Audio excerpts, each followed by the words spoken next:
Every team, every topic, everywhere. This is Believe. It wouldn't be the holiday season if there wasn't candy, right?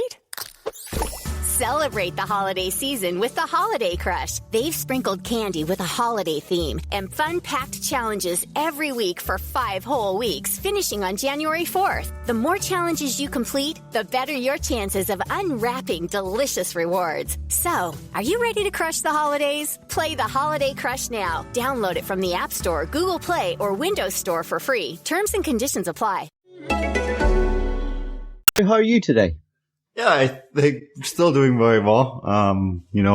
We were on just moments ago really to record the Golazzo podcast. So, still doing very well, Bryce. How's it over there? You recovered from your Mexican session? Yes. I've had dinner since. So, pretty good, I suppose. We'll move past you then, and we'll go to someone that I also haven't spoke to or seen in a while, and that's Chris Williams. Chris, how have you been? What have you been up to? Well, I had a romantic Sunday with you, didn't I, in the Emirates, where we watched RB Leipzig win. And then we upset everybody in the Arsenal press box by leaving. Well, I left anyway, and on the way out, the guy said, it's half time, Arsenal's still playing. I was like, sorry, mate, they cover German football. See you later. Thanks for your hospitality, bye. Yeah, he wasn't too impressed with that one, was he? No, he was happy. He was nice. And thank you, Arsenal, by the way. Looked after us really well. Accommodated us very late notice. Yeah, they did. Thank you very much for Arsenal. They run a hell of a bit of hospitality there in the ground. It was very impressive. Thanks for having us. We'll hopefully be there again soon. Did you guys ask them how they rigged the tournament? I was home by then. I wasn't. I was still there, and I don't think anyone in the ground really understood what was going on.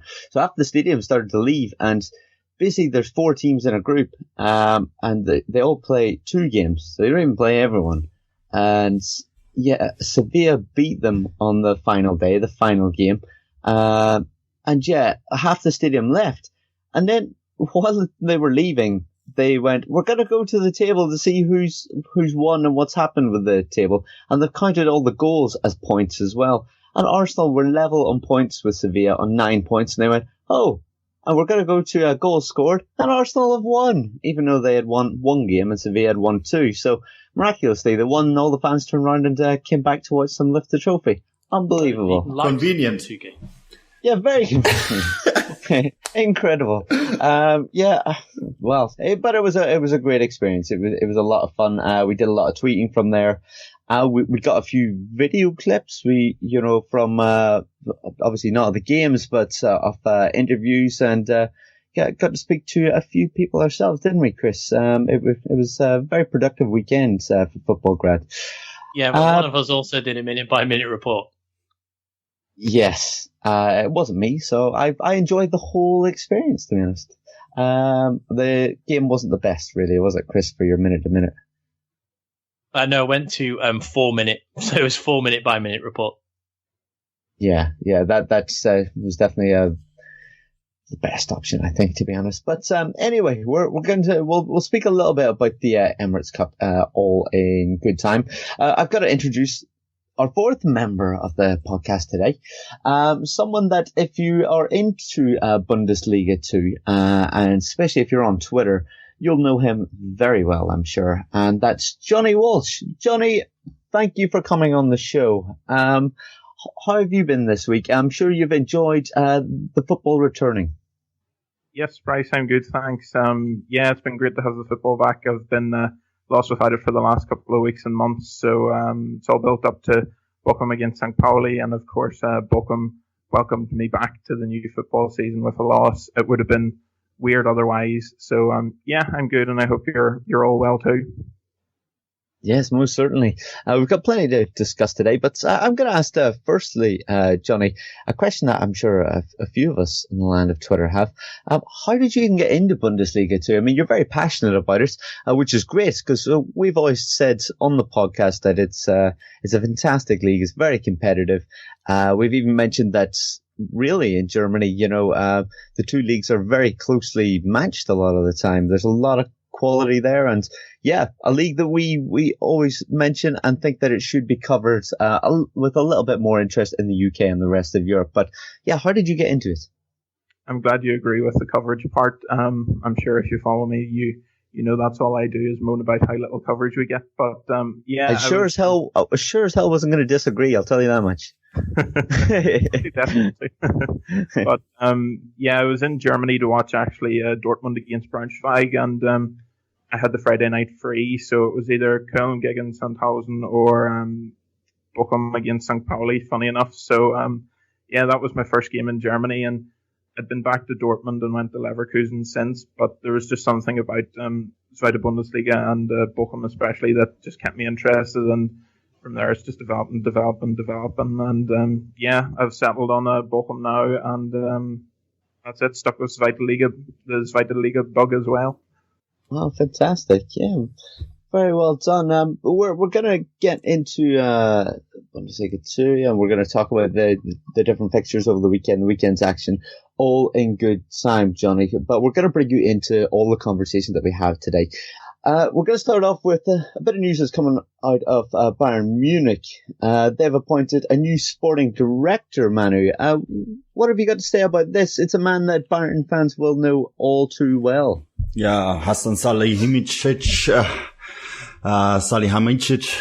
Not exactly the easiest way to pronounce, but if you're a Bayern fan, you know this guy is a legend. Hasan was a fan favorite when he played there, and he played there for many years. He's Bosnian German, grew up in Germany, escaped the civil war in Yugoslavia and the breakup of the various states there, and grew up in northern Germany, but came to Bayern actually from Hamburg in the 90s, and a lot of people didn't expect him that he would have a major impact, but he did. Was a fan favorite, and now he's returning to the club as a sporting director on a little bit of a surprise. Many people last year thought it would be Philipp Lahm. He of course turned the job down because he wanted to have director position as well on the board. Bayern didn't want the new sporting director to have a position on the board, and therefore they kept looking, but it was very apparent that they needed a sporting director, someone who links up the decision-making powers of the club with the actual coaching. So a link for Carlo Ancelotti to Reschke, who was the squad planner, and the Rummenigge and Hoeneß, of course, were on the very top of the club. So someone who helps with completing transfers, but also helps with planning training camps, etc. So Hasan Salihamidzic is the man for it, and it's an interesting appointment for sure, one to keep an eye on. I think as we get into the season. Yeah, Chris, were you at all surprised by this appointment? I mean, as Manu said, it was a job that originally last year we thought would have went to Philipp Lahm. Yeah, a little surprised, but yeah, Manu's basically covered all that. He's a bit of a legend, isn't he? We'll wait to see how well he works with Ancelotti, really. The first few weeks of the season, we'll see. If we hear absolutely nothing about him, then he's doing his job perfectly. Yes, indeed. Yeah, I mean, Johnny, how much of an influence can you kind of explain to the listeners here, especially if they're new listeners, would a sporting director have at a club like Bayern?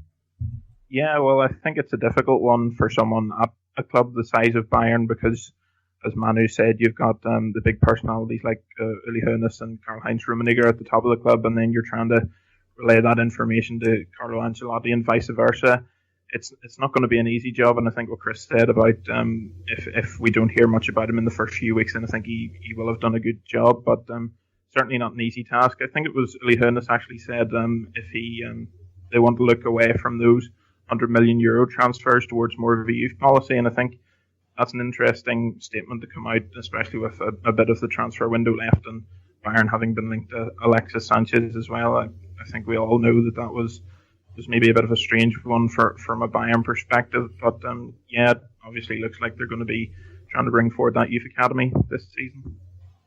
Yes, indeed. Well, at that point, I think we'll move on from Bayern and we'll talk a little bit about what we've seen at the Emirates Cup, Chris. Obviously, RB Leipzig were there They've been obviously, a hell of a talking point this summer. What exactly were you impressed with, or what did you pick up from over the weekend? Well, Bryce, I'm going to throw this straight back at you because you went both days. I was only there on Sunday, so you saw the stronger side of the two, which was Saturday's exceptionally strong lineup. So I'm going to ask you, what did you think of Saturday? I must say, I thought RB played very well. They were very attacking, as we come to expect from them. Also very aggressive. I mean, in the game, we've seen both sides really getting stuck in. A lot of the people around me in the press area were actually quite surprised by how aggressive Naby Keita was. And I said that, well, if we're being honest, I mean, there was plenty of speculation about him over the preseason, and so that seems to have died down a little bit now. But when he went in hard on one of his teammates in training, everyone was like, "Oh, he's unhappy and whatnot." But to be honest, that's the type of player he is. He's quite a fiery player. He does have a little bit of everything, but that's also a large part of his game as well. They were unfortunate not to win their first game, and then rotated massively in their second game. They weren't quite as good in the second one, but managed to pick up a win then. And I still thought they were impressive. I thought Oliver Burke, all eyes were on him. Plenty in the press conference after the first game were talking about not just Keita, but Oliver Burke. And I thought he came out really well. I mean, Chris, you were there as well. And I thought he had a pretty good performance, really. Yeah, he did. He had a very good performance. He was very strong, wasn't he? And we'll get to Ralph Hasenhüttl's thoughts in a little bit because we were lucky enough to spend about 5 minutes with him. But yeah, you're quite right. They rotated and they played an almost, I wouldn't say the word second string because they all played very well. So Ngovo was in goal, who made one cracking save at one point. I thought Bruma was excellent, and we spoke to Hasenhüttl about him. And I won't steal his sandwiches. I'll let the man speak himself. Obviously, Hasty was in the centre. The new guy they brought in, Konrad Lammer, I thought he was okay. Comper obviously was on the score sheet, wasn't he, with his header? I thought it was a good performance. I was surprised at how they recovered well. So they were quite fluid, and John was with us, wasn't he? John McKenzie, and he spotted it as well, how fluid the midfield and strikers were. So Burke was central for a bit, and then he was over on the left, and then he was over on the right, and then he was dropping a little bit deeper, and the midfield were making their way past them. So I was quite impressed with the way they set up, especially if you have one eye on what they're going to do this season. Their depth of squad looks quite good. And again, Ralph Hasenhüttl spoke about that, which is probably a good time to go to him now, I'd say, Bryce. Yes, that's it. So we obviously got a little bit of time with Ralph over the weekend, which was an absolute delight. And we managed to spring a few questions on him, which we will play for you right about now. Yeah, we played today with a completely different team than yesterday. We changed 11 times, and with a lot of young players, we tried to make it as good as possible. And I think, I'm sure I'm very proud of this game we played today, because after the first 15 minutes, we get a very good position to get balls and to get in the counter, and the counter attack with Oli with his speed and Bruma with his technical 1-against-1 was the key of success today. And I think it was a great win for us. It's important for the young players to see how far they are in their development, and I'm proud of what we played today. Ralph, notice you mentioned Bruma. He did have an exceptional second half. How well has he settled since he arrived from Galatasaray? And where do you see him in the next season? Yeah, I think he showed that with the ball he's a very good player. He has a very good 1-against-1. When he has the ball, it's very difficult to catch him, and that's a kind of player we didn't have until now in our team. And so it is very important. This transfer I think makes us better, absolutely. On the number 10, I think his best position in the end, he was playing striker, and it was not so easy for him. But on the 10, I think the left side today, it was in the offense very good, but also in the defense he tried to close the space and help Heisti to defend this left side, and that's also important for our game. So I was very proud of him.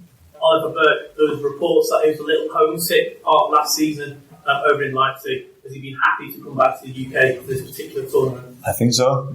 I think he did a good job today because at first half he has 2 good chances. He's a little bit unlucky in the finish, but I think he has made a good step forward in his development, and he was hot today. He wanted to show in his home country, England, Great Britain, that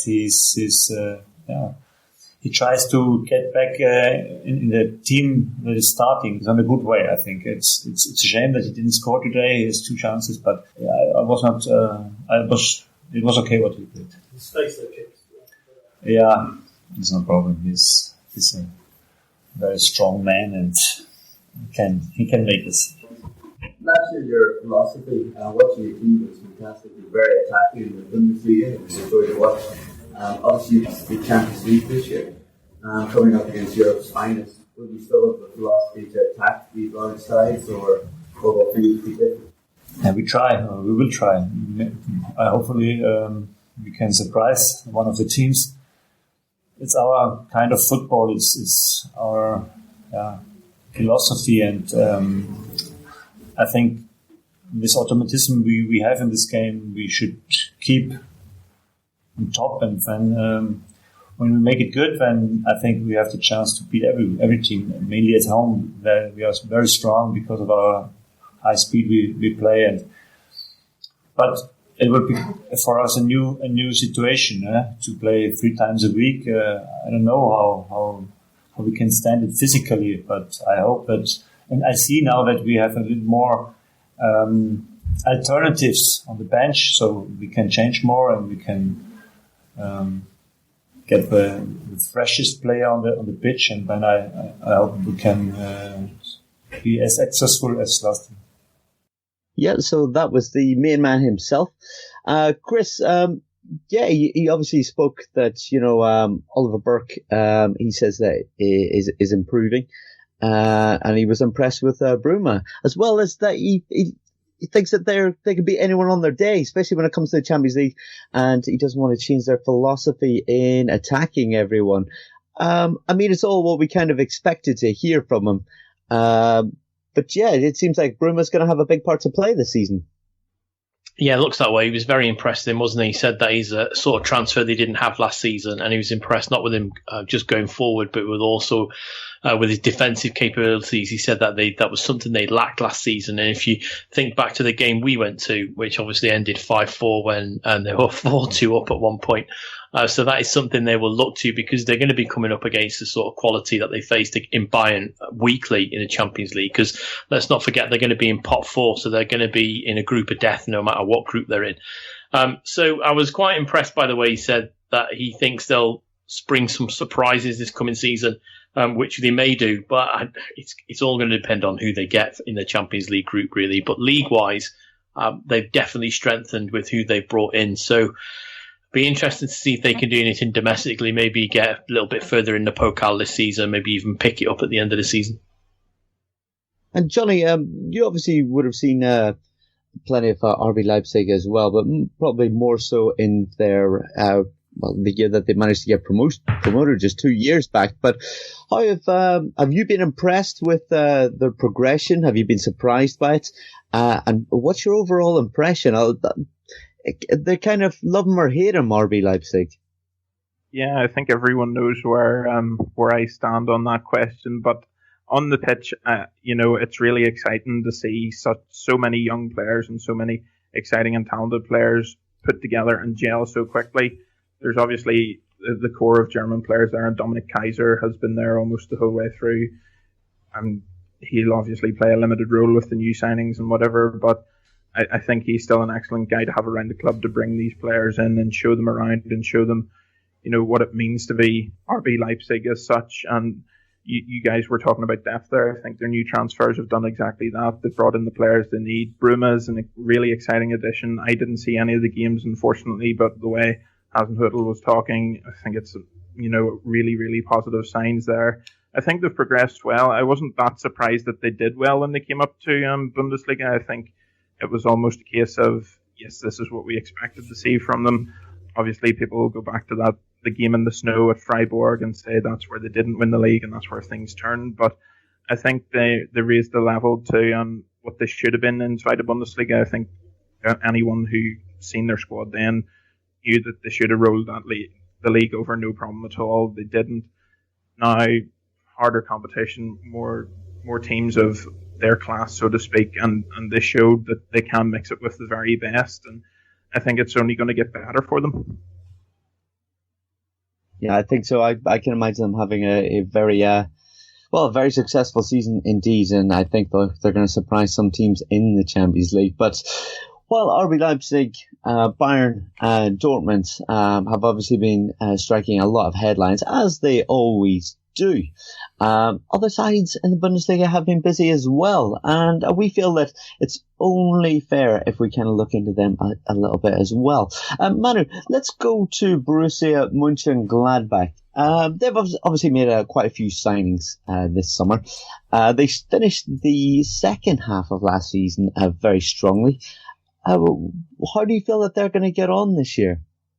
Yeah, I think they actually made some signings that, when you look at it across the board, it's actually kind of impressive, bringing in Matthias Ginter.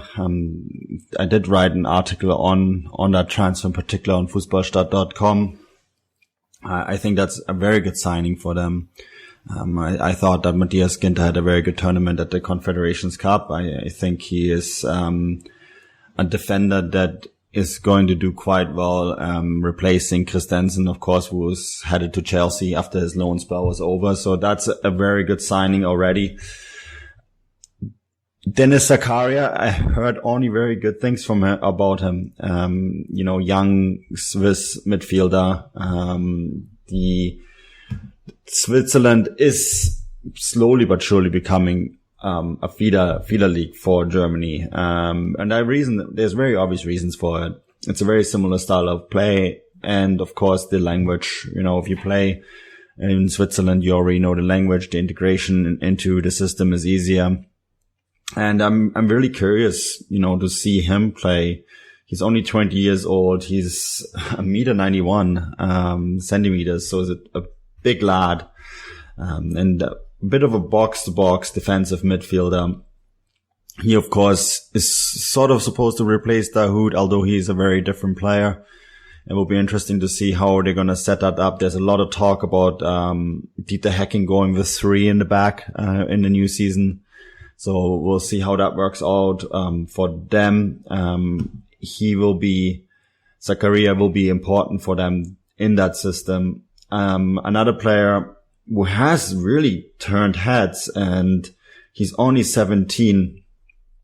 That's Cuisance, who's French signing, Michael Cuisance, and from AS Nancy-Lorraine, very young still, but Kramer has recently said that it's remarkable how far he is in his development already. And, French players, there's a bit of a French invasion right now in German football. You see a lot of them come over, and a lot of them do well right away. And Michael Cuisance, if he does keep up with his development and keeps up his promise, as a 17-year-old, it wouldn't be uncommon for him to right away step in and, play a major role. We all looked at Dembele last season. We all thought, well, he's going to get some playing time, but we didn't think he would play as big as a role as he did, and right away did very well.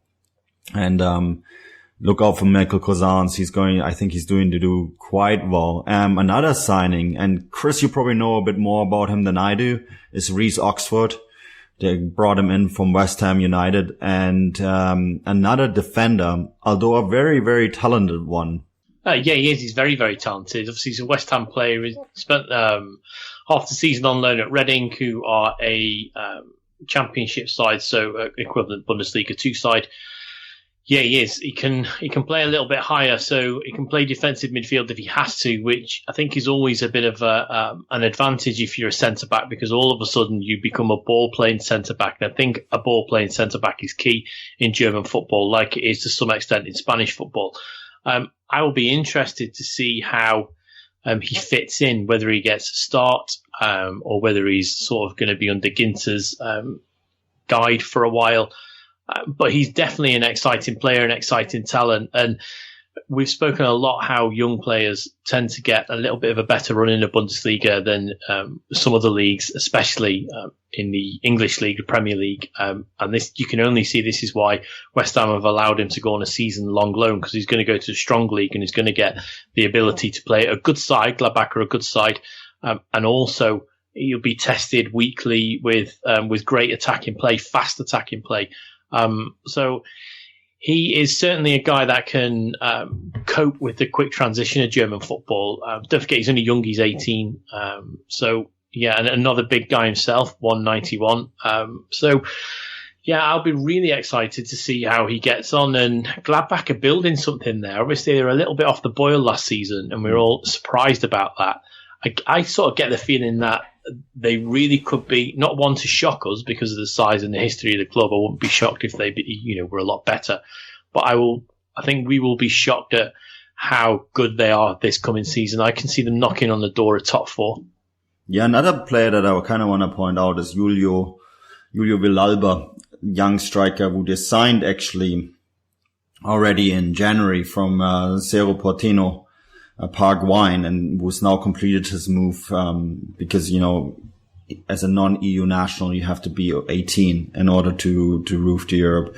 And Gladbach have been looking for that all-in-all striker. Josip Trimic has been a bit of a disappointment since he's come in.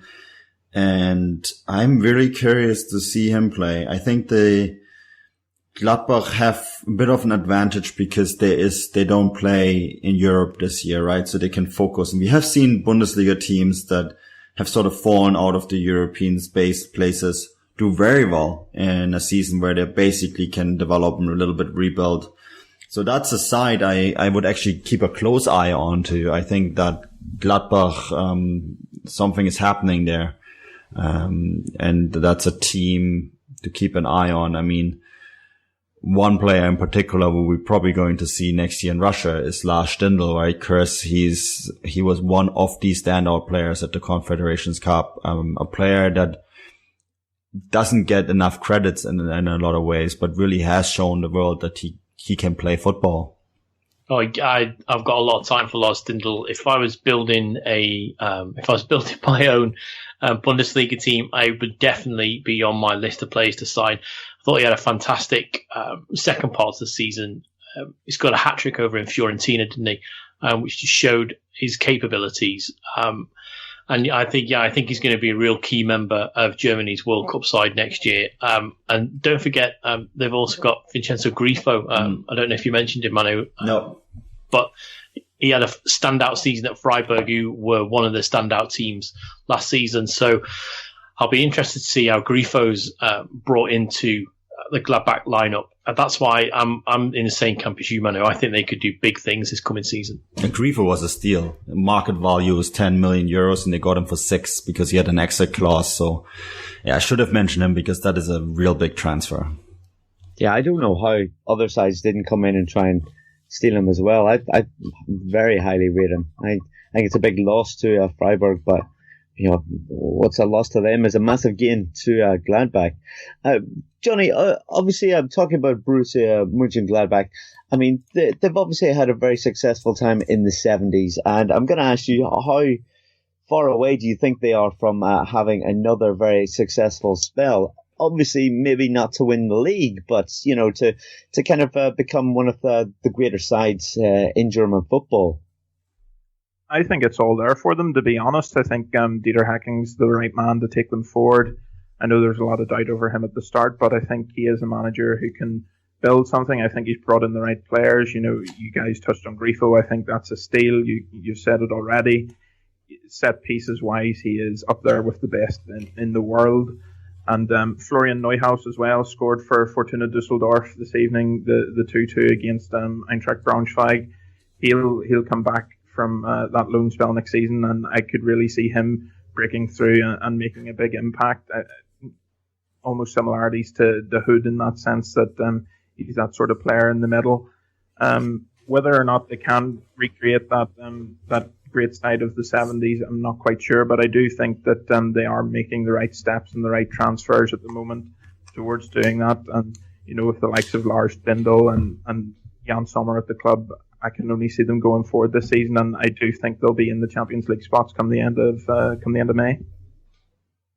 Yeah, I think a great shout with that, Johnny. I must say, when Hacking took over there, I kind of thought, why would they possibly, bring him on when he's been having a bit of a poor season at Wolfsburg? But yeah, he did a hell of a job last year, and yeah, I think he's really turned them into a side that's even very attractive to watch as well. So I think it'll be exciting to witness how they get on this year. They'll be starting off their league campaign at home to Cologne. But we're going to move on to another one of the sides that would be hoping to do a little bit better, to be honest, in the Bundesliga, and that's Schalke. Chris, Schalke are going to be, pretty much desperate to get back into European football. Do you see that happening this year? I mean, they've held on to the likes of Goretzka, haven't they? And he's been linked to many clubs. And, after seeing him at the Confederations Cup, we realized, or it just enforced, just how good a player he actually is. Yeah, he's a very good player. It looks like he's not moving where we all thought he was going to go. There was some chat, wasn't there, that came from Bild originally, that he had already signed agreements to go to Bayern. That doesn't look like it's the case. I think he spoke to Mark Lovell this morning of ESPN, and Mark, who we know very well on this show, pushed out an article saying that he's basically sick of all the talk that he's getting around him going to Bayern Munich. So you can take that one of two ways. Either he's exceptionally good at playing poker, or he's genuinely getting fed up with all this talk and it's come out of nowhere.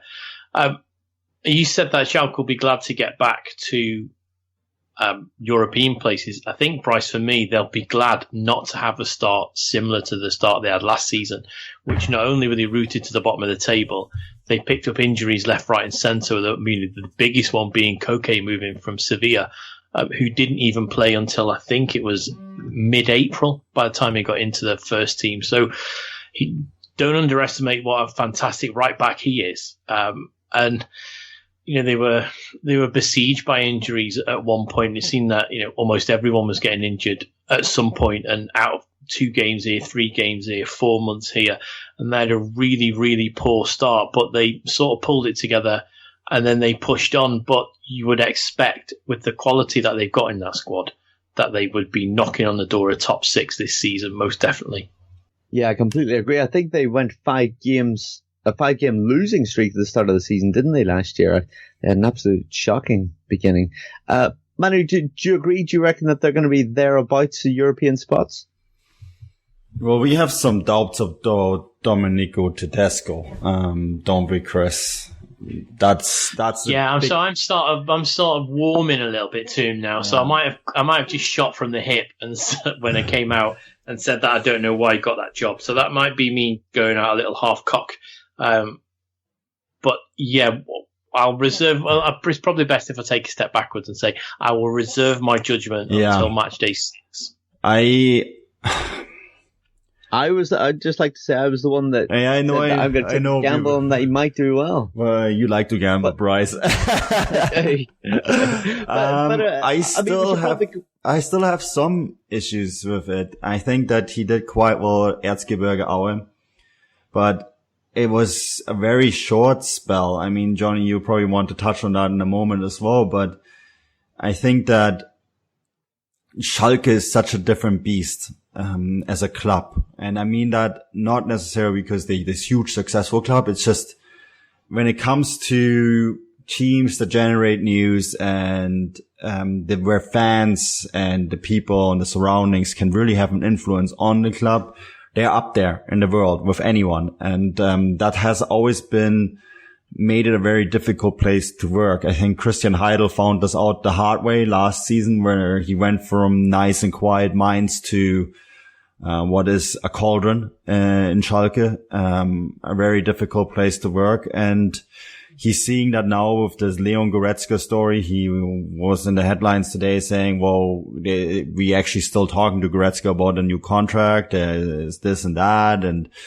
Goretzka is an amazing, fantastic player, and they need him if they want to have any chance. And I think Tedesco is walking into this situation, where the club hasn't reached Europe.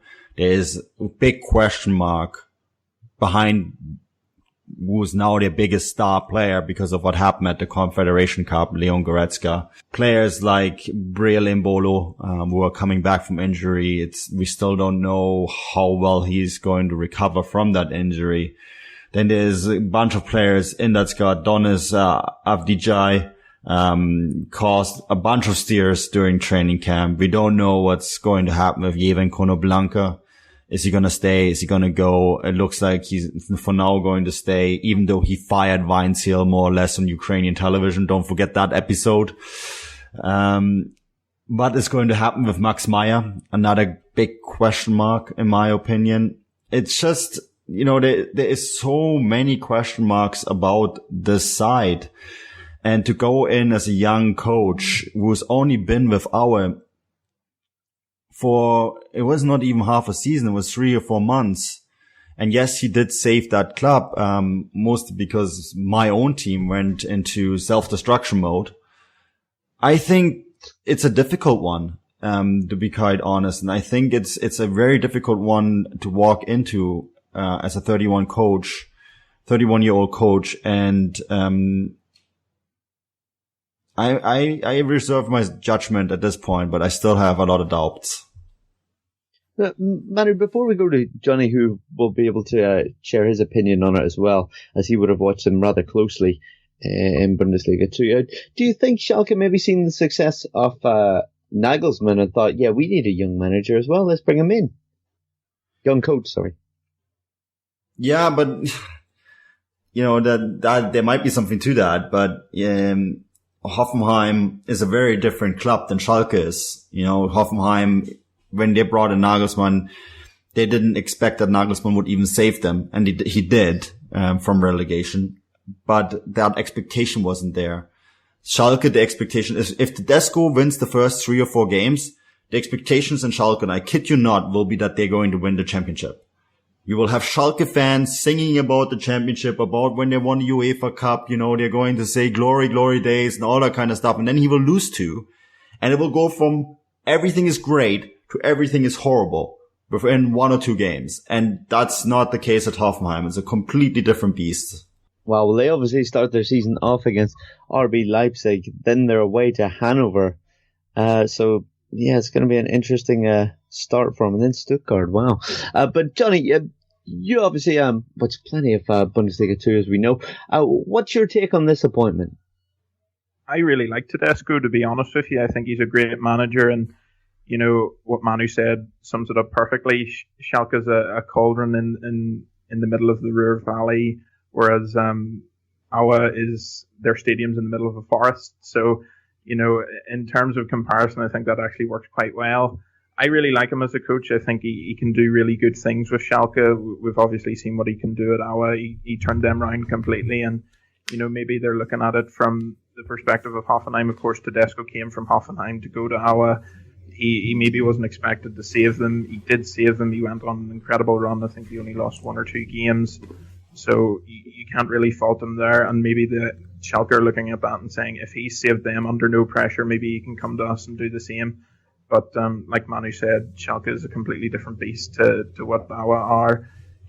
There's so many different things going on in the background. We spoke about Heidel and the player power as well. Konoplyanka obviously is one big story from that, and what's going to happen with Goretzka and Max Meyer and Breel Embolo coming back from injury as well. I think he will do well, and I just hope that the Schalke fans can keep their expectations in check. I think if they do give Tedesco some time and let him work his way with this team, I think it could be a really exciting squad, and maybe a couple more additions as we go into January and next season, if he gets that far, that is. We could be looking at a a really strong side that are pushing back towards the top four. I don't think they're quite on Gladbach's level this season, and I think top six is probably where they're aiming for at the moment. Yeah, definitely. So it's going to be exciting just to watch Schalke. Well, just to see if they do any better this season, but also with Tedesco in charge, I'll definitely be tuning in with a keen interest. I'm sure all of us will be. But let's move on again to the next club. Let's speak Hamburg.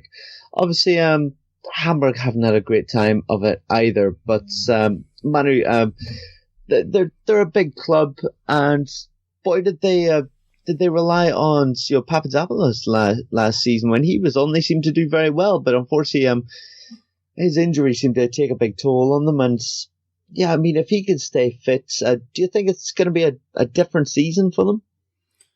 He is one of the key players. I think we all were impressed how he came in last winter and basically shouldered all the expectations and was for me one of the main reasons they stayed in the league. Remember, they're the first team to stay in the league despite not winning the first 10 games. It's actually a remarkable achievement last season that they actually stayed in.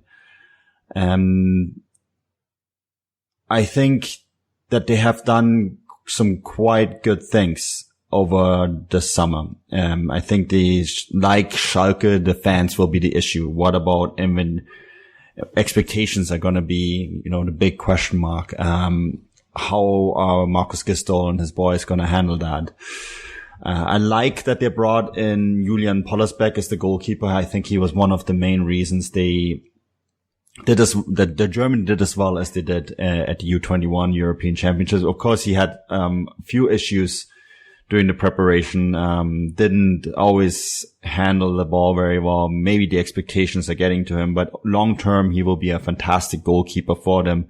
Right now, he and Christian Martina, I can even see them, rotating a little bit. Bringing Hahn, that is a fantastic signing. The speed that he will bring to the side, in support of Bobby Wood, I think that's going to make them very dangerous. Especially when you look that they also have someone like Filip Kostic, who I rank very highly. And I do hope that, Wallace, the Brazilian, who was criticized quite heavily towards the end of the season, alongside with Douglas Santos and the other Brazilian, who also won the gold medal at Rio. I hope that with the club being in more stable waters, that they can do what they need to do to stabilize this club, and maybe manage the season without relegation battle. I think that would be already a miracle for Hamburg. Yeah, I definitely think they're going to be doing their best to avoid that relegation playoff once again, or even worse. Let's just see how that pans out for them. Chris, before we move on to Bundesliga 2, let's briefly just touch on Freiburg. They played their UEFA Cup the first leg. Look at you showing your age. Yeah, you do this every time when I get the titles wrong. Sorry, we all know what you meant, Bryce. Europa League third round qualifying game 1. Yes, they did. They won it. They won it 1-0 against Domzali. You kind of filled us in a little bit on who Domzali were previously, but they managed to win 1-0. That puts them in good stead for the away tie. What can you tell us about it? Oh, well, it's going to be a tough game for them, isn't it? They're going to have to go all the way to Slovenia and try and, I don't know if they're going to have to hang on, but it's going to be a hard one. If they can nick an early away goal, they're pretty much through. Or do they sit back and try and defend, which they can do, and maybe hit them on the break? It's probably where you think they will go with. But then there's always a danger when you play away in a Europa League qualifying round that you leak a goal early, and your back's up against the wall, especially if the home crowd are there. But I was exceptionally impressed with how they went about their business, because don't forget they're in pre-season mode and they've had to come out of pre-season mode and go straight into competition mode, which is not easy for any club, and let alone Freiburg, who have hemorrhaged a few players, and we spoke about that on the last pod, so I won't go over that ground again. But it was crucial that they came away from the first leg with a positive result, and they did that. And the positive result would have been either a draw or getting that all-important home goal, and they got that in the end, which is going to be crucial to take away. And I just hope that they get through, because then we're into the main playoff round, and then all the big guys come in, and then they're just really crossing their fingers and hoping they don't get one of the big teams from either England or Spain, and they may have a chance of going through to the group stages. But I'll say it again, and we said it on the last pod, and we said it to the back end of last season. Will this hurt them? Will a run in the Europa League hurt them? Could they exit at the next round and be, okay, we had a little go in Europe, although we didn't make the group stages? I just worry that if they get to the group stages, they now don't have the squad depth to be able to cope with that. And what's worse, do you want to get battered in front of the cameras across Europe in the Europa League, or do you want to sacrifice some sort of Bundesliga stability? And, by the time the group stages finish around the Christmas period, just before we're going into the winter break, are they, finding themselves in 16th or 17th place and out of touch with the league? It's going to be a real tough couple of months for them. And I'm not sure whether staying in Europe is the best thing for them at the moment.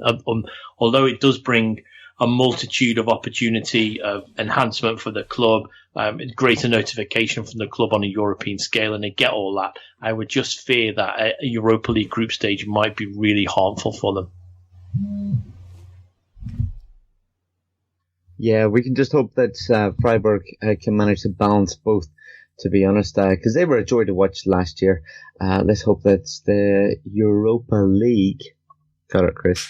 Hopefully it doesn't affect them domestically. But let's use Jonny. Johnny's here. Jonny knows plenty about Bundesliga too, and he's waited long enough while we talked about the top move down into Bundesliga 2, where it all kicked off this weekend. So on Friday night, Chris and Manu kind of mentioned in the previous pod that Bochum would probably be the team to watch this season, as they've looked very lively pre-season. Unfortunately, things didn't quite go their way. They managed to lose at home to St. Pauli. Jonny, what was your take on this game, and do you think this is just a minor blip? How do you fancy Bochum and their chances of getting promoted? I think it is just going to be a blip. I hope it's just going to be a blip. But equally, I thought it was funny that Bild went after Ismail Adelan, the new head coach, after Gert-Jan Verbeek was sacked. They went after him and said his formation was wrong, or the system didn't work, even though it's the exact same system that Verbeek played in Bochum. So I'm not quite sure where that criticism had come from. I think St. Pauli were absolutely excellent. They probably deserved the win on the basis of how dominant they were in the first half. They could have had 2 or 3 goals in the first 10 or 15 minutes, really. They were really, really good, really, really lively. It's been a long, long time since I've seen a team disrupt Bochum to the level that St. Pauli did in the first half, and I think they deserve a huge amount of credit for that. Olaf Janssen seems to have picked up perfectly where Eva Linen left off last season after their miracle run in the Rückrunde. Christopher Buchmann starting the season off with a goal. I think he is the catalyst in that team as much as Bernd Nerrig is their captain. I think he is their 10, he is their 8, and he is their 6 all rolled into one. I have an awful lot of time for him as a player, and I think he's only going to get better as the season goes on. St. Pauli showed their credentials as a side that can get promoted with this win, packed out Ruhrstadion, and they did the business. They got in amongst it early on. They were physical when they needed to be. They got the win. I think this will just be a blip for Bochum, and hopefully they'll get back on track against Duisburg next weekend. So do you see Bochum having a bit of a push and possibly coming out? Not just in the top 2 positions and going into Bundesliga, but possibly winning the league. I think winning the league might be a bit beyond the team this season. I think so long as they're in the mix for those top three places, I think they're going to be doing well. Obviously scored a lot of goals in pre-season, added Robbie Kruse at the very end, and to have him and Lucas Hinterseer out for the first game was a bit of a blow, but I thought Diamantakos did well when he got the ball. There wasn't a lot of service to him. I think still maybe play a 4-2-3-1 instead of the 3-4-1-2 when it comes to Duisburg on Saturday, and let Charlotte sit in beside Lucia for a bit more protection. I don't think the 3-5-2 really worked against St. Pauli. Whether it does or not against Duisburg is another question, but I think you're going to see the likes of Nuremberg, Union Berlin, and even though Ingolstadt lost to Union, I think they're going to be right up there as well as St. Pauli. Yeah, no, obviously, Chris, you and I were messaging about the Bochum St. Pauli game, and we were saying, well, firstly, we were quite surprised how Bochum didn't really appear as strong as we anticipated them to, but we were saying just how impressed we were with St. Pauli. They looked good, didn't they? Yeah, they did, and I'm unsure how they weren't 3-4-0 up at half time, and that just sometimes happens, doesn't it? But, you know, I thought it was 55, 60 minutes before Bochum came into it, and they had that, I think it was a 5 or 10 minute spell, and Jonny will have seen it for himself, where I think they were unfortunate not to score. It just seemed that the final ball was still maybe a week or so away. And you would hope that they can just turn that round on the training ground within this week. So when they play their next game, that's ratified. It was, I think it was just a final ball that let them down, because there was plenty of time when the strikers were in advanced roles. And if the right ball had fallen to them, you would have expected another 4 or 5 opportunities to come knocking. So I can see why Johnny's not too concerned. It was just their slow start for me. And the fact that St. Pauli were rampant in their new brick shirt. Yeah, very much so. I quite like the shirt, if I'm honest. But we'll move on from that game. Talk about one of the games that featured on Saturday. Union Berlin, we went there last year, didn't we? We did a live pod from their grounds. It was absolutely spectacular. But on this occasion, they were away from home. They were away to recently relegated Ingolstadt. So they managed to pull off a 1-0 victory on the road. Chris, as Jonny said, they've got to be one of the favourites to go up this season, haven't they? I mean, they were strong last year, but missed out. It more or less died of death when we were there. But this year, they should be one of the hot favourites to go up, right? Yeah, they will, and I'm sure there'll be lots of teams now panicking on who we go and see on match day 33 this coming season in Bundesliga 2. But yeah, you would think they're going to have the chance to go up, I would say automatically this season, because I think they've got all the parts. They're almost like a cake. They've got all the right ingredients. It just needs to be baked correctly. They've got a fantastic stadium. They've got a immensely passionate set of fans, and I just think they've got all the key ingredients that could make them go up. And the fact that they won away at Ingolstadt, who I thought may have been a little bit stronger than they were, but they weren't. Union managed to snaggle a win out of there. I've got high hopes for them, and who knows, maybe we'll get to put the curse on them again in May. I hope not, and especially for any of the Union fans. Jonny, would you say that Union Berlin are probably the favourites to win the title?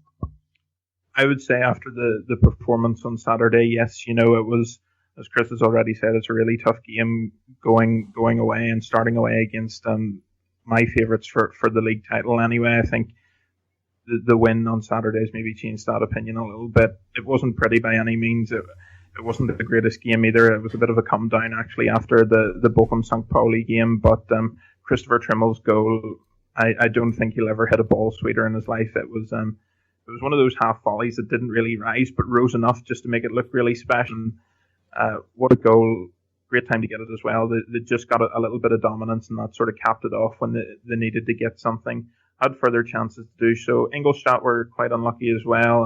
A few chances that Dario Lezcano maybe should have took, and a few late penalty appeals. One I thought was pretty much nailed on. I can't remember who was fouled, but I can just picture Stefan Kuczka running over and giving Sasha Stegemann a little bit of verbal afterwards. But fantastic win for Union, and that should set them up for a great season. Manu, we're just going to go to you briefly, because you mentioned that Union are going to expand their stadium. Is that correct? I mean, that's some massive news for them. Yeah, it is massive news. Union have a beautiful stadium, as we already know. I mean, the walk up through the park, that smell of barbecued sausages as you get closer, and the very loud atmosphere. Those who haven't listened to the podcast when we were there, highly recommend it. It's a fantastic atmosphere all around. And the problem, of course, is that the Alte Försterei is relatively small. I think it fits 18,000 people at the moment, which is, of course, not big enough for the club's ambitions. The club's ambitions are Bundesliga. The club's ambitions are to be a team that, not only gets promoted with the Bundesliga, but actually can stay there. And for that, you need a stadium that is much bigger than what they have right now. And so they unveiled plans. These plans are online. You can see them to expand the stadium to 39,000 seats. That's quite a significant expansion. And, having an almost 40,000 seat stadium, although seat is the wrong word, because I believe the majority, 3/4 of the tickets that you can buy will remain standing only. So they will have some of the largest standing tribune in Germany, which is great. I think that's actually real positive. Despite the expansion, the club is going to remain a team, a club very, very much rooted to the traditions of Union, and the standing tribune, the major standing tribune, is going to remain a major feature. And I think that's very, very positive. Another positive thing is Russ Dunbar, someone we know quite well, right, Chris, from Twitter, but also from reporting for Deutsche Welle. He's going to head up their English social media, I believe it was, right? And social media strategy and media strategy in general. So I believe that Union have identified that they are a club that's quite popular in the English-speaking world. There's obvious reasons for that. I mean, Chris, you mentioned how often the atmosphere is something that's very much gone in most English stadiums nowadays, and the atmosphere is loud, even for German standards.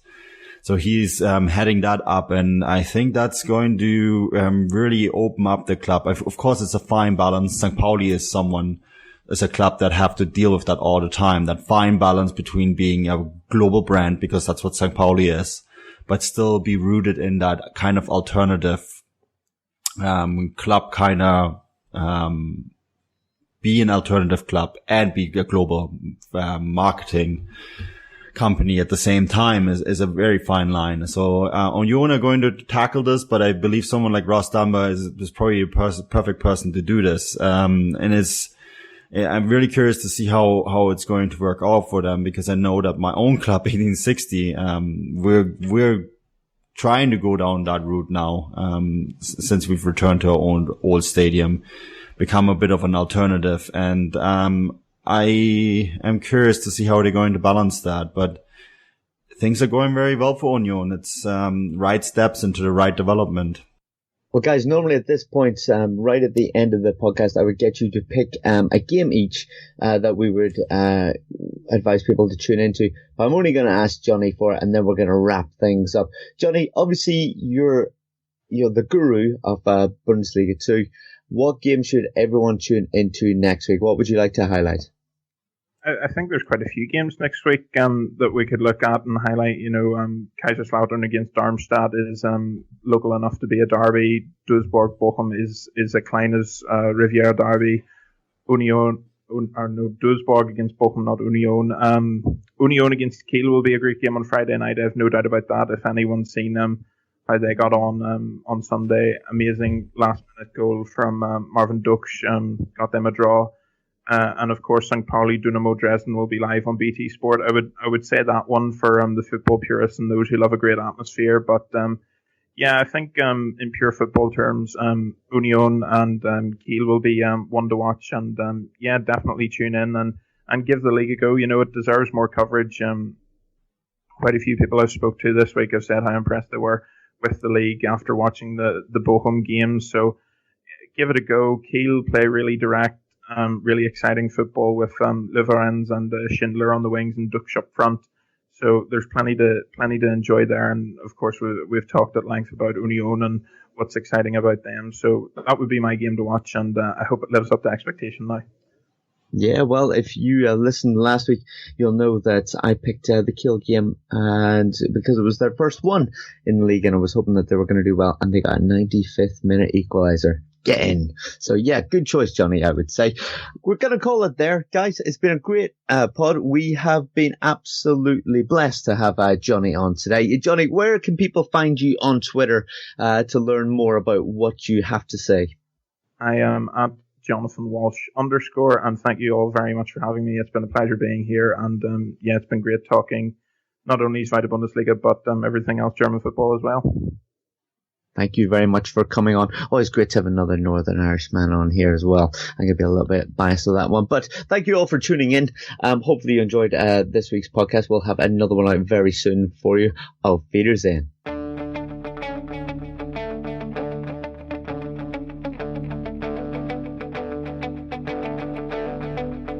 Ich warte seit Wochen auf diesen Tag und tanz vor Freude über den Asphalt, als wär's ein Rhythmus, als gäb's ein Lied, das mich immer weiter durch die Straßen zieht. Komm dir entgegen, dich abzuholen. We can get anything delivered from furniture to toilet paper. And now, adult beverages with Drizzly. Drizzly lets you compare prices from local liquor stores on a huge selection of beer, wine, and spirits, then get them delivered right to your door in under 60 minutes. And right now, Drizzly's giving all new customers $5 off their first order. Just enter promo code EASY5 at checkout. Download the Drizzly app or go to drizzly.com. That's DRIZLY.com. It wouldn't be the holiday season if there wasn't candy, right? Celebrate the holiday season with the Holiday Crush. They've sprinkled candy with a holiday theme and fun-packed challenges every week for 5 whole weeks, finishing on January 4th. The more challenges you complete, the better your chances of unwrapping delicious rewards. So, are you ready to crush the holidays? Play the Holiday Crush now. Download it from the App Store, Google Play, or Windows Store for free. Terms and conditions apply.